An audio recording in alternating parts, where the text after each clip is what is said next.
Hello viewers, welcome to H and X academy. Previous lecture में असां physical and chemical changes of matter discuss कयोसीं ऐं अॼु जे हिन लेक्चर में असां phase change in matter discuss कंदासीं। त असांजे चैनल खे लाइक कयो, सब्सक्राइब कयो ऐं पंहिंजे दोस्तनि सां शेयर कयो। तव्हांजे आसानी जे लाइ असां हिकिड़ो व्हाट्सएप ग्रुप ऐं व्हाट्सएप चैनल ठाहियो आहे। त स्क्रीन ते ॾिनल नंबर ते वञी तव्हां उहो ग्रुप जॉइन करे सघो था, जंहिंमें असां तव्हांखे नोट्स, वीकली टेस्ट ऐं तव्हांजी क्यूरीज़ खे एंटरटेन कंदासीं। त नंबर ॾिनल स्क्रीन ते ॾिनल नंबर ते वञी इन ग्रुप खे जॉइन कयो।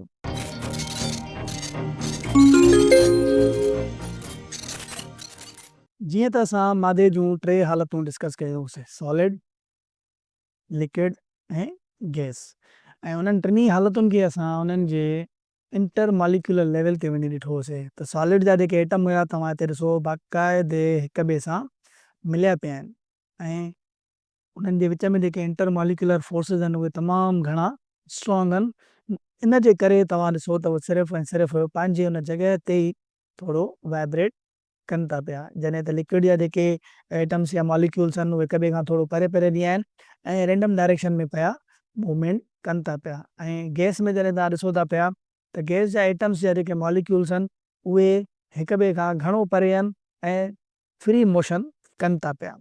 अहिड़े नमूने सां असां वरी सॉलिड, लिक्विड ऐं गैसिस जूं प्रॉपर्टीज़ इन्हनि जे इंटर मॉलिक्यूलर फोर्सिस ऐं एटम्स जी बुनियाद ते पढ़ियूंसीं। त सॉलिड जा जेके एटम्स आहिनि उहे हिक ॿिए सां पैक हूंदा आहिनि, टाइटली पैक हूंदा आहिनि, जंहिंजे करे उनजी फिक्स शेप हूंदी आहे ऐं फिक्स वॉल्यूम हूंदो आहे ऐं रेगुलर पैटर्न हूंदो आहे। लिक्विड जा जेके एटम्स या मॉलिक्यूल्स आहिनि उहे हिक ॿिए खां थोरो थोरो परे हूंदा आहिनि ऐं उन्हनि जे विच में जेके इंटर मॉलिक्यूलर फोर्सिस हूंदियूं आहिनि उहे एज़ कम्पेयर टू सॉलिड्स जे थोरी वीक हूंदियूं आहिनि। इन जे करे उन्हनि जी काई बि फिक्स शेप न हूंदी आहे। जंहिं बि कंटेनर में असां विझंदा आहियूं उन कंटेनर जी शक्ल अख़्तियार कंदा आहिनि, पर उन्हनि जो वॉल्यूम फिक्स हूंदो आहे ऐं उन्हनि में हिकिड़ी ख़ासियत हूंदी आहे फ्लोएबिलिटी। उन्हनि में काइनेटिक एनर्जी वधीक हुजण जे करे उहे फ्लो ईज़िली कंदा आहिनि। अहिड़े नमूने सां गैस जा जेके एटम्स या मॉलिक्यूल्स आहिनि उहे हिक ॿिए खां परे परे हुया ऐं उन्हनि जे विच में जेके इंटर मॉलिक्यूलर फोर्सिस हुया उहे तमामु वीक हुया। इन करे उहे रैंडम मोशन में अचनि पिया। इन करे उन्हनि जी इन का फिक्स्ड शेप हुई, न फिक्स्ड वॉल्यूम हुयो। उहो असां छा पिया कयूं, गैस खे हमेशह कंप्रेस्ड फॉर्म में यूज़ पिया कयूं ऐं इंटर मॉलिक्यूलर फोर्सिस वीक हुजण जे करे उन्हनि जी जेका डिफ्यूज़िविटी आहे उहा हाई आहे, माना फैलिजण वारी, पखिड़ण वारी जेका ख़ासियत आहे उहा गैस जी सभिनी खां वधीक हुई। हाणे अचूं था त फेज़ चेंज इन मैटर। त मादे में जेको फेज़ चेंज आहे उहो छा आहे? चलो, phase changes is the process by which matter changes from one physical state to or phase to another phase. त फेज़ चेंज जेको आहे उहो हिकिड़ो अहिड़ो प्रोसेस आहे जंहिंमें मादो पंहिंजे हिकिड़े फिजिकल स्टेट मां ॿिए फिजिकल स्टेट में चेंज थी थो वञे। ॾिसो, हिकिड़ी शइ ज़हन में रखो त हिते फिजिकल स्टेट जी ॻाल्हि थी हले। छाजी ॻाल्हि थी हले? फिजिकल स्टेट, ऐं केमिकल चेंज जो ज़िक्र न आहे हिते। त फेज़ चेंज बेसिकली छा आहे? फिजिकल स्टेट जो चेंज थियण आहे हिकिड़े फॉर्म मां ॿिए फॉर्म में, हिकिड़े फेज़ मां ॿिए फेज़ में। जीअं मिसाल जे तौरु बर्फ़ आहे, उनखे जेकॾहिं असां हीट ॾींदासीं, टेम्परेचर ॾींदासीं त उहो रिझी पाणी में कन्वर्ट थी वेंदो। त बर्फ़ बि पाणी आहे ऐं पाणी त आहे ई पाणी, पर ॿई छा आहिनि? फिजिकल चेंज आहे, माना बर्फ़ सिर्फ़ु ऐं सिर्फ़ु पाणी में तब्दील थियो आहे। अहिड़े नमूने सां जेकॾहिं उन साॻे ई पाणीअ खे असां वधीक हीट ॾींदासीं त उहो बाफ़ में कन्वर्ट थी वेंदो। त बाफ़ बि पाणीअ जी हिकिड़ी सूरत आहे। त फेज़ चेंज बेसिकली अहिड़ो प्रोसेस आहे जंहिंमें मादो पंहिंजे हिकिड़े फिजिकल स्टेट मां ॿिए फिजिकल स्टेट में कन्वर्ट थो थी वञे या हिकिड़े फेज़ मां ॿिए फेज़ में कन्वर्ट थी थो वञे। ऐं फेज़ चेंज जा जेके आहिनि मोस्टली टे कॉमन मिसाल आहिनि, सॉलिड, लिक्विड ऐं गैस। त फेज़ चेंज जेको थिए थो मादे में उहो हिननि टिनि हालतुनि में थिए थो ऐं हिन जो सभ खां बहितरीनु मिसाल पाणी आहे, वाटर आहे।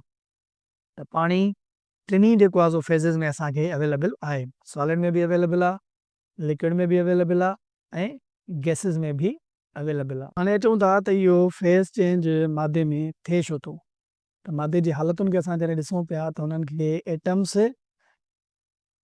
ऐं मॉलिक्यूल्स खे सम्झणु इम्पोर्टेंट आहे ऐं उन्हनि खे जेका एनर्जी आहे, काइनेटिक एनर्जी पंहिंजी हुजे या उन्हनि खे एक्सटर्नल जेका ॿाहिरीं असां ॾियूं था पिया। हाणे फेज़ चेंज में थिए छा थो, जॾहिं कोई बि मादो आहे, जीअं मिसाल जे तौरु सॉलिड आहे, बर्फ़ आहे, बर्फ़ खे जॾहिं असां हीट था कयूं, हीट मां मुराद छा आहे? एनर्जी। उनखे छा था ॾियूं असां बेसिकली? काइनेटिक एनर्जी था ॾियूं। जॾहिं काइनेटिक एनर्जी असां हिन बर्फ़ खे ॾियूं था पिया त छा थो थिए, एटम्स या मॉलिक्यूल्स जे लेवल ते आहिस्ते आहिस्ते इहे एटम्स या मॉलिक्यूल्स काइनेटिक एनर्जी गेन कंदा था वञनि, गेन कंदा था वञनि, ऐं इन्हनि जे विच में जेके इंटर मॉलिक्यूलर फोर्सिस आहिनि या जेके बॉन्ड्स ठहियल आहिनि हिन जे विच में,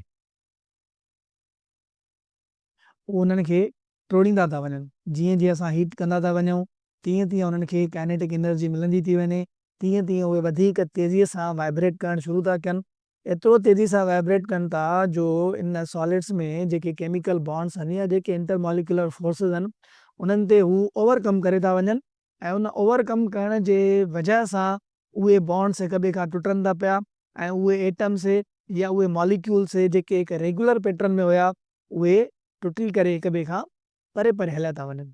इहो सॼो छाजे करे थो थिए? इहो सॼो जो सॼो हीट जे करे थो थिए, मीन्स काइनेटिक एनर्जी जे करे थो थिए। त माना सॉलिड्स जे एटम खे काइनेटिक एनर्जी मिले थी पई, उहे वाइब्रेट कनि था पिया, उहे हिक ॿिए खां परे परे वञनि था पिया, ऐं अहिड़े नमूने सां जेको सॉलिड आहे, बर्फ़ आहे, उहो लिक्विड में पाणीअ में कन्वर्ट थी थो वञे।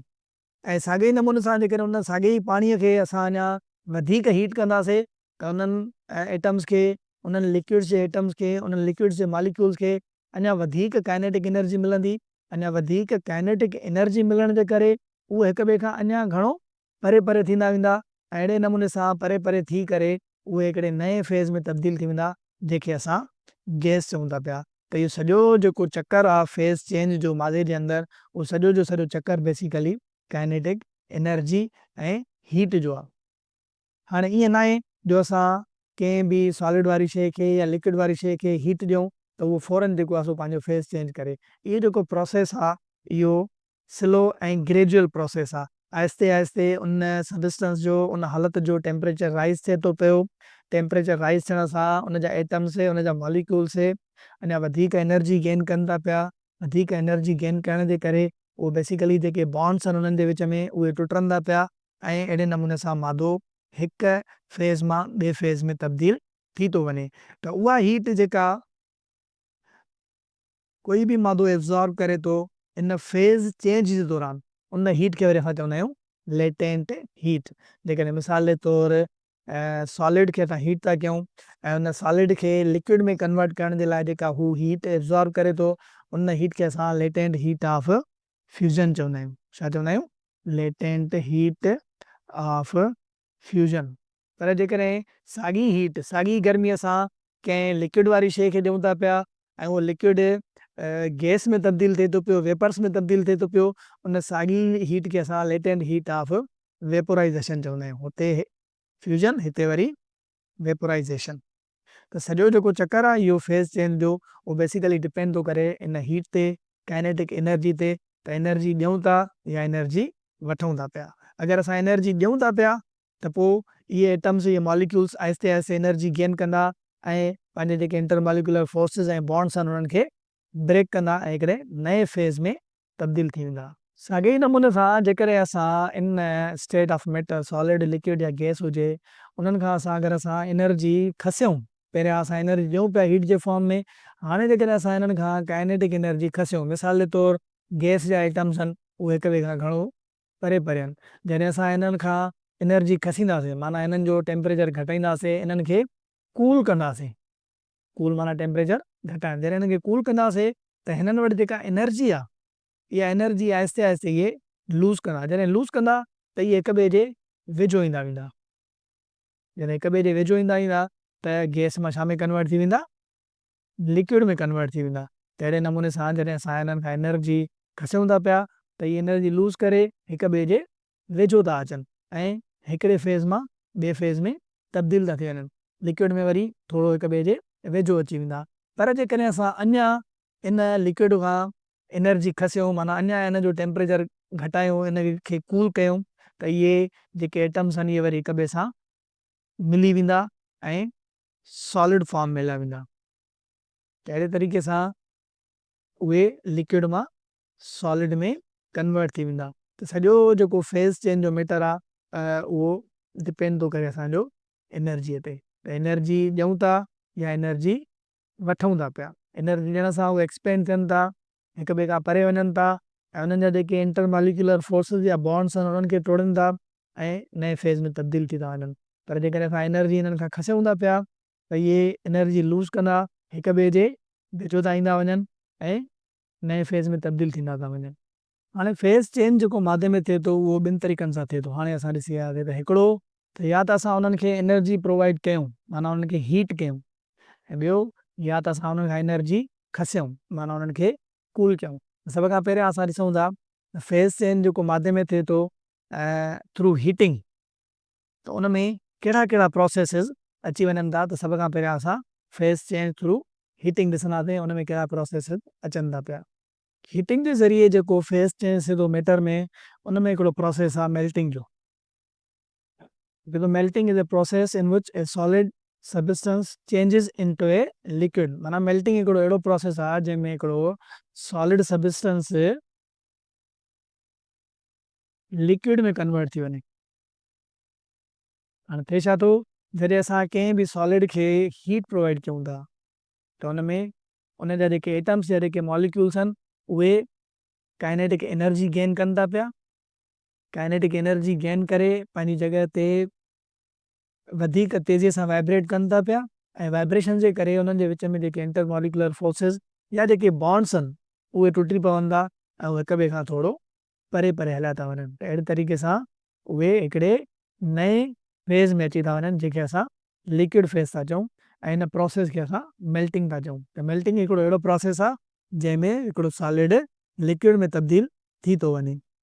मेल्टिंग जा कुझु मिसाल हिते तव्हां स्क्रीन ते ॾिसी सघो था। त जीअं आइस्क्रीम रिझी रही आहे, ज़ाहिर आइस्क्रीम जेसि ताईं डीप फ्रीज़र में पई हूंदी आहे त उहा न रिझंदी आहे, माना उनखे हिकिड़ो कांस्टेंट जेका एनर्जी उन्हनि खे मिलियल आहे उहा उन्हनि खे बाइंड रखे वेठी हूंदी आहे, माना उन्हनि जो टेम्परेचर डाउन हूंदो आहे। पर जीअं ई आइस्क्रीम तव्हां ॿाहिरि खणी था अचो, माना टेम्परेचर वधी थो वञे, उन टेम्परेचर वधण सां छा थो थिए त उहा आइस्क्रीम रिझणु शुरू थी करे। माना हाणे हिन आइस्क्रीम जे एटम्स या मॉलिक्यूल्स खे काइनेटिक एनर्जी मिली आहे, जंहिं इन्हनि जे विच में जेके बॉन्ड्स या इंटर मॉलिक्यूलर फोर्सिस आहिनि उन्हनि खे ओवरकम कयो आहे, ऐं इहा आइस्क्रीम आहिस्ते आहिस्ते रिझणु शुरू थी आहे। अहिड़े नमूने सां मेणबती आहे, मेणबती खे जॾहिं तव्हां बाहि ॾियो था पिया, मेणबती ॿरे थी पई त बाहि मां माना उन्हनि खे काइनेटिक एनर्जी मिले थी पई ऐं आहिस्ते आहिस्ते उहा रिझणु शुरू करे थी पई। अहिड़े नमूने सां बर्फ़ आहे, जेकॾहिं बर्फ़ असां फ्रिज मां कढी ॿाहिरि रखंदासीं त उहा आहिस्ते आहिस्ते रिझणु शुरू कंदी। उहो हिन जे करे त रेफ्रिजरेटर में डीप फ्रीज़र में अंदरि जेको टेम्परेचर हुयो घटि हुयो, जेको हिननि जे एटम्स या मॉलिक्यूल्स खे कॉम्पैक्ट रखे वेठो हुयो, उन्हनि खे एतिरी एनर्जी न हुई जो उहे वाइब्रेट करे सघनि। पर जीअं ॿाहिरि निकितो, ॿाहिरि टेम्परेचर घटि वधीक आहे त आहिस्ते आहिस्ते उन्हनि खे एनर्जी मिली, उन्हनि वाइब्रेट कयो, ऐं वाइब्रेट करण खां पोइ उहे सॉलिड मां लिक्विड में तब्दील थी विया। त हिन प्रोसेस खे असां मेल्टिंग चवंदा आहियूं। त मेल्टिंग हिकिड़ो अहिड़ो प्रोसेस आहे जंहिंमें कोई बि सॉलिड सबस्टेंस लिक्विड में कन्वर्ट थी वञे, उनखे असां मेल्टिंग चवंदा आहियूं। अहिड़ी तरीक़े सां फेज़ चेंज थ्रू हीटिंग जो हिकिड़ो ॿियो प्रोसेस आहे जंहिंखे असां बॉइलिंग चऊं था पिया। त boiling is a process in which a liquid substance changes into a gas set due to an increase in temperature and pressure. त जेको लिक्विड आहे उनखे अञा जेकॾहिं असां वधीक हीट ॾींदासीं त उन जा एटम्स या मॉलिक्यूल्स अञा वधीक एनर्जी गेन कंदा ऐं हिक ॿिए खां परे परे थी वेंदा। ऐं अनलेस एटमॉस्फेरिक प्रेशर ऐं वेपर प्रेशर बराबरि न थी वञे, जो उहे गैस में तब्दील न थी वञनि, तेसि ताईं उहे लिक्विड जा एटम्स या मॉलिक्यूल्स कॉन्स्टेंटली उन सरफेस ते पिया फिरंदा। त अहिड़ो प्रोसेस जंहिंमें कोई बि लिक्विड गैस में तब्दील थी वञे उनखे असां बॉइलिंग चवंदा आहियूं। फेज़ चेंज थ्रू हीटिंग जो हिकिड़ो ॿियो प्रोसेस आहे जंहिंखे असां एवापोरेशन चऊं था, सिंधी में जेके चवंदा आहियूं असां बाफ़ थियणु। Evaporation is a process in which a liquid substance changes into a gas.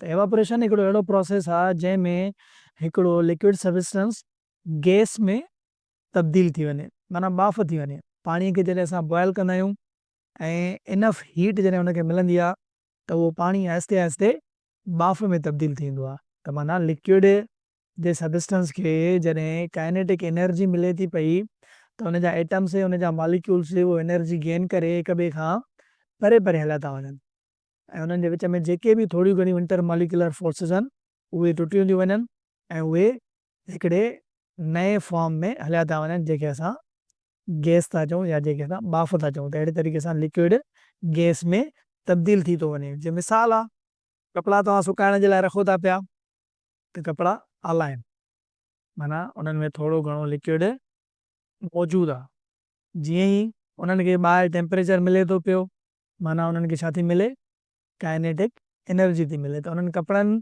में मौजूदु लिक्विड खे काइनेटिक एनर्जी जॾहिं मिले थी पई त उहे हिक ॿिए खां परे परे थी करे ऐं उतां जेका लिक्विड आहे उहो गैस में तब्दील थी करे एटमॉस्फेयर में हलियो थो वञे ऐं तव्हांजा कपिड़ा तव्हां ॾिसो सुकी था वञनि। अहिड़े साॻिए तरीक़े सां जेकॾहिं तव्हां पाणी बॉइल था कयो त पाणी मुसलसिल हेठां उनखे हीट मिले थी पई, माना उन्हनि खे एनर्जी मिले थी पई। एनर्जी मिलंदी रहंदी त उहे जेके लिक्विड जा एटम्स या मॉलिक्यूल्स आहिनि उहे मुसलसिल हिक ॿिए खां परे थींदा वेंदा।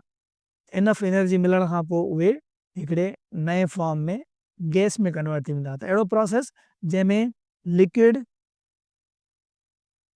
गैस में कन्वर्ट थी वञे, इन प्रोसेस खे असां एवापोरेशन था चऊं, माना बाफ़ थियणु।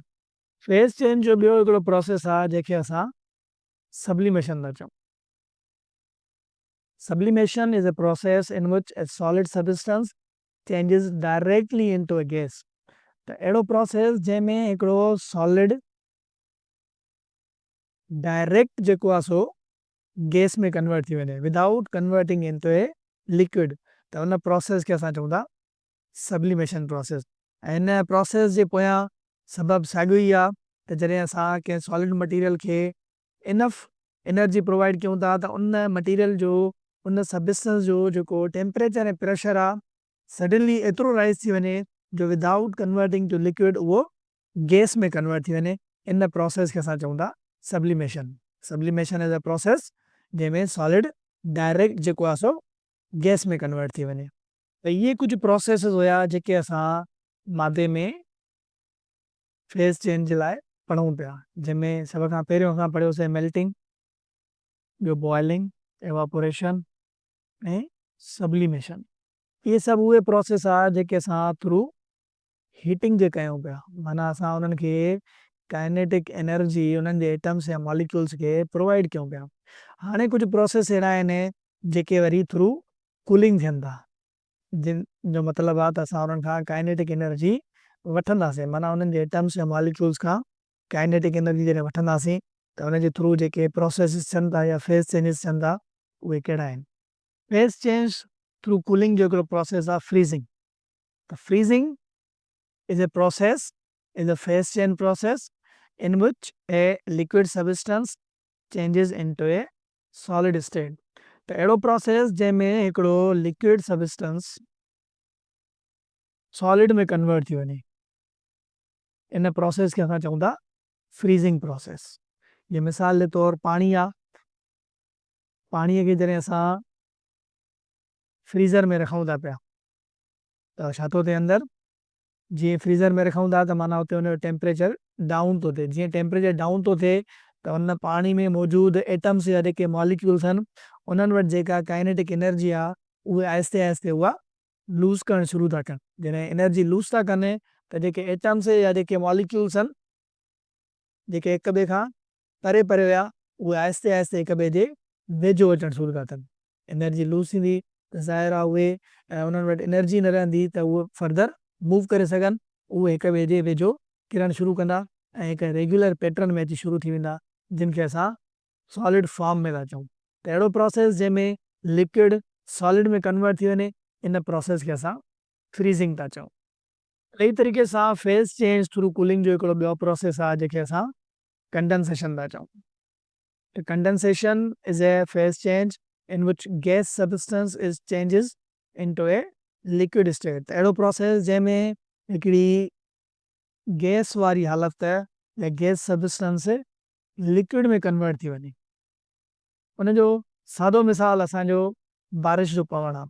त जॾहिं बाफ़ ठहे थी पई, बाफ़ मां क्लाउड्स ठहनि था पिया त उहे क्लाउड्स गैसियस हूंदा आहिनि। त जीअं हुननि जो टेम्परेचर डाउन थींदो आहे, उन्हनि खे हिकिड़ो सुटेबल टेम्परेचर मिलंदो आहे, त उहे गैस बाफ़ जेके आहे उहे क्लाउड्स बारिश जे सूरत में हेठि किरी पवंदा आहिनि। त इन प्रोसेस खे असां कंडेंसेशन चवंदा आहियूं। त कंडेंसेशन हिकिड़ो अहिड़ो प्रोसेस आहे जंहिंमें हिकिड़ो गैस वारो सबस्टेंस लिक्विड में कन्वर्ट थो थी वञे। अहिड़े ई तरीक़े सां फेज़ चेंज थ्रू कूलिंग जो हिकिड़ो ॿियो एग्ज़ाम्पल आहे, ॿियो प्रोसेस आहे जंहिंखे असां डिपोज़िशन चवंदा आहियूं। Deposition is a phase change in which a gas substance changes into a solid substance. माना हिकिड़ो अहिड़ो प्रोसेस जंहिंमें हिकिड़ी गैस डायरेक्ट जेको आहे सो सॉलिड में कन्वर्ट थी वञे, उन प्रोसेस खे असां डिपोज़िशन चवंदा आहियूं। जीअं असांजो सिनोफ्रॉस्ट आहे, बर्फ़ वारा जेके गोला ठहंदा आहिनि, माना उहो छा थींदो आहे, एटमॉस्फेयर में मौजूदु जेका एयर आहे उहा डायरेक्टली जेको आहे सो सॉलिड में कन्वर्ट थी वेंदी आहे। इन प्रोसेस खे असां डिपोज़िशन चवंदा आहियूं। फेज़ चेंजिस इन मैटर जो अगरि असां समरी ठाहियूं त उहा कुझु हिन तरीक़े सां ठहंदी आहे। हाणे फेज़ चेंज जेको थिए थो बेसिकली उहो ॿिनि तरीक़नि सां थिए थो, या त उनखे असां हीट था कयूं, या वरी उनखे असां कूल था कयूं। हीट मां मुराद आहे त असां उन्हनि खे काइनेटिक एनर्जी प्रोवाइड था कयूं, ऐं कूल मां मुराद आहे त असां उन्हनि जी काइनेटिक एनर्जी खसियूं था पिया। त हिननि में सॼा मुख़्तलिफ़ प्रोसेसिस इन्वॉल्व थियनि था। मिसाल जे तौरु हिकिड़ो सॉलिड आहे, उन सॉलिड खे असां हीट था कयूं, हीट ॾियूं था त माना असां उन्हनि खे काइनेटिक एनर्जी प्रोवाइड था कयूं, त उन जा आइटम्स उन जा मॉलिक्यूल्स जेके रेगुलर पैटर्न में आहिनि उहे जेको आहे सो वाइब्रेट करणु शुरू कनि था। उन्हनि जे विच में जेके इंटर मॉलिक्यूलर फोर्सिस आहिनि उहे ब्रेक डाउन थियनि थियूं, उन्हनि जे विच में जेके बॉन्ड्स आहिनि उहे ब्रेक डाउन थियनि था, त उहो लिक्विड में कन्वर्ट थो थी वञे, जंहिं प्रोसेस खे असां मेल्टिंग पिया चऊं। अञा जेकॾहिं असां फर्दर हिन खे लिक्विड खे हीट कंदासीं त उहे गैसिस में कन्वर्ट थी वेंदा, जंहिं प्रोसेस खे असां एवापोरेशन पिया चऊं। पर जेकॾहिं असां कंहिं सॉलिड खे इनफ हीट ऐं इनफ प्रेशर प्रोवाइड कयूं त उहो सॉलिड डायरेक्ट जेको आहे सो गैस में कन्वर्ट थींदो, जंहिं प्रोसेस खे असां सब्लिमेशन पिया चऊं। पर हिन जे रिवर्स हिन जो उबतड़ कूलिंग जो प्रोसेस हुयो, जंहिंमें कूलिंग जे ज़रिए फेज़ चेंज थिए पियो। त जेकॾहिं हिकिड़ी गैस आहे उनखे असां कूल था कयूं या उनखां एनर्जी खसूं था पिया, त उन गैस जा जेके एटम्स या मॉलिक्यूल्स आहिनि उहे आहिस्ते आहिस्ते हिक ॿिए जे वेझो था अचनि, ऐं इन प्रोसेस खे असां कंडेंसेशन पिया चऊं। जेकॾहिं असां फर्दर हिननि खे असां कूल कयूं, मीन्स हिननि खां एनर्जी खसियूं, त उहे अञा फर्दर हिक ॿिए जे वेझो अची वेंदा, ऐं इन प्रोसेस खे असां सॉलिड पिया चऊं। त इहे कुझु प्रोसेसिस हुया जेके तव्हांखे सम्झणा आहिनि, जेके तव्हांखे यादि करणा आहिनि। ऐं इहो जेको सॼो प्रोसेस आहे इहो बेसिकली काइनेटिक एनर्जी जे लूज़ या गेन ते डिपेंड थो करे, त एनर्जी ॾियो था या एनर्जी खसियो था पिया। हीअ कुझु MCQs आहिनि जेके असां IBA जे पास पेपर्स मां कढिया आहिनि, जेके IBA जे तरफ़ खां वरितल टेस्टुनि में आयल आहिनि। जंहिंमें पहिरियों सुवालु आहे, the process in which A solid directly changes into a gas. अहिड़ो प्रोसेस जंहिंमें हिकिड़ो सॉलिड डायरेक्टली गैस में कन्वर्ट थी वञे, उन प्रोसेस खे छा चइबो आहे। जेकॾहिं तव्हांजा प्रोसेसिस पढ़ियल आहिनि ऐं प्रोसेसिस तव्हांखे यादि आहिनि त हर प्रोसेसिस में छा थिए थो पियो, त तव्हां हिन सवाल जो आसानी सां जवाबु ॾेई सघो था पिया। त इहो प्रोसेस असां हींअर ई पढ़ी आयासीं, त अहिड़ो प्रोसेस जंहिंमें सॉलिड डायरेक्टली जेको आहे सो गैस में कन्वर्ट थी वञे, इन प्रोसेस खे असां सब्लिमेशन चवंदा आहियूं। सवाल नंबर ॿियो आहे त diffusion is not a property of gases, liquids, solids या नन ऑफ दीज। त हीउ जेको सवाल आहे बेसिकली इहे स्टेट्स ऑफ मैटर मां आयल आहे। त स्टेट ऑफ मैटर में मादे जी उहा कहिड़ी हालत आहे जंहिंजी डिफ्यूजन जेको आहे सो प्रॉपर्टी न आहे। ऐं डिफ्यूजन गैसिस में थींदी आहे छो त हुन जा पार्टिकल्स, हुन जा मॉलिक्यूल्स हिक ॿिए खां परे परे हूंदा आहिनि। लिक्विड्स में बि थींदी आहे छो त हुन जा बि एटम्स या मॉलिक्यूल्स थोरो हिक ॿिए खां परे परे हूंदा आहिनि। न आहे अगरि इहा प्रॉपर्टी त उहा सॉलिड्स जी न आहे। त हिन जो जेको सही जवाबु आहे उहो ऑप्शन सी सॉलिड्स आहे। अहिड़े तरीक़े सां इहो 3 नंबर सवाल आहे, चए थो when a substance melts what happens to the average kinetic energy of its particles. त चए थो जॾहिं कंहिं सबस्टेंस खे असां मेल्ट था कयूं त उनजे जेके पार्टिकल्स आहिनि उन्हनि जी एवरेज काइनेटिक एनर्जी जो छा थींदो आहे। हाणे असां पढ़ियोसीं त जॾहिं बि असां कंहिं शइ खे मेल्ट कंदा आहियूं, मेल्ट करणु माना सॉलिड वारी शइ खे मेल्ट करणु, त सॉलिड वारी शयुनि खे जॾहिं असां काइनेटिक एनर्जी ॾींदा आहियूं त उहा एनर्जी छा थींदी आहे, आहिस्ते आहिस्ते वधंदी वेंदी आहे, वधंदी वेंदी आहे, वधंदी वेंदी आहे। उन सॉलिड जा एटम्स एनर्जी गेन कंदा वेंदा आहिनि, ऐं वाइब्रेट तेज़ कंदा वेंदा आहिनि ऐं इंटरमॉलिक्यूलर फोर्सिस ऐं बॉन्ड्स खे ब्रेक करे हिकिड़ी नई शक्ल लिक्विड में कन्वर्ट थी वेंदा आहिनि। त काइनेटिक एनर्जी छा थी थिए, वधे थी पई। त हिन जो जेको सही जवाबु आहे उहो ऑप्शन डी आहे। ऐं चोथों नंबर सवाल आहे, चए थो during condensation particles of A gas. त चए थो कंडेंसेशन जे प्रोसेस में जेके गैस जा पार्टिकल्स आहिनि उन्हनि जी छा सूरत हाल हूंदी आहे। त कंडेंसेशन में बेसिकली छा थींदो आहे त हिकिड़ी गैस जेको आहे सो उहा लिक्विड में कन्वर्ट थींदी आहे। माना गैस जे एटम्स या मॉलिक्यूल्स खे जेका एनर्जी हूंदी आहे उहा एनर्जी उन्हनि खां असां खसींदा आहियूं। जॾहिं खसींदा आहियूं त उहे आहिस्ते आहिस्ते जेको आहे सो हिक ॿिए जे वेझो थींदा वेंदा आहिनि ऐं गैस मां लिक्विड में कन्वर्ट थींदा। माना एनर्जी छा था कनि, उहे लूज़ था कनि। त हिन जो जेको सही जवाबु आहे उहो छा आहे, lose energy and come closer. इहे हुया फेज़ चेंजिस इन मैटर ऐं उन सां रिलेटेड जेके बि प्रोसेसिस उहे सभु असां डिटेल में डिस्कस कयासीं। नेक्स्ट लेक्चर में असां हीट जे बारे में पढ़ंदासीं। Thank U for watching.